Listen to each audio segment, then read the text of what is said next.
Si je vous dis Covid, vous me dites pandémie, confinement, virus. Qu'est-ce qu'un virus?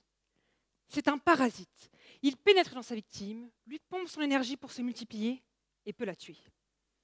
Et en parlant de virus, et si je vous parlais des virus géants, 5 fois plus grands que le coronavirus?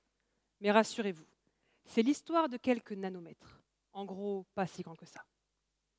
Ces virus géants sont présents partout, aussi bien dans l'eau que dans le sol. Ils parasitent les cellules vivant dans ces environnements. Mais il y a pire qu'un virus, le virophage, un virus de virus.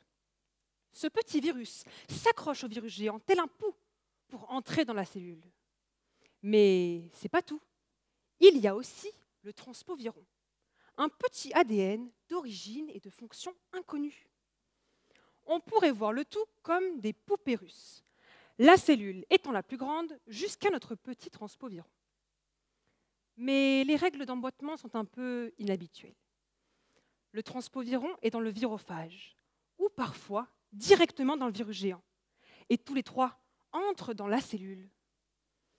Quelles sont les interactions entre ces 4 partenaires? Et quel est leur rôle dans l'environnement? Pour répondre à ces problématiques, j'ai recours à la biologie combinée à l'informatique grâce à un travail d'équipe. Côté biologie, différentes combinaisons sont réalisées, en commençant par des cellules avec le virus géant, puis en ajoutant le virophage ou le transpoviron. Les cellules sont cassées, des millions d'ADN sont libérés.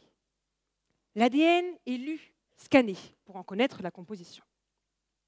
Côté informatique, je récupère des centaines de fichiers avec ces millions d'ADN sur mon ordinateur.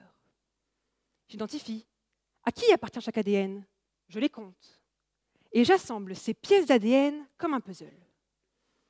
Ainsi, j'obtiens des images de ce qui se passe dans les cellules. Au début, il y a beaucoup d'ADN des cellules. Quand le virus géant entre, il diminue, car le virus géant prend toute la place, il se multiplie. Mais l'ajout du virophage fait chuter la quantité d'ADN du virus géant. Il prend sa place, il se multiplie lui aussi. En revanche, l'ajout du transpoviron n'entraîne aucun changement. On peut donc conclure que le virophage est un parasite du virus géant, alors que le transpoviron semble inoffensif. Cependant, le doute plane encore. Est-ce un spectateur ou un acteur? Comprendre pleinement ces interactions au sein de notre environnement est crucial pour anticiper des menaces potentielles ou découvrir des alliés inattendus.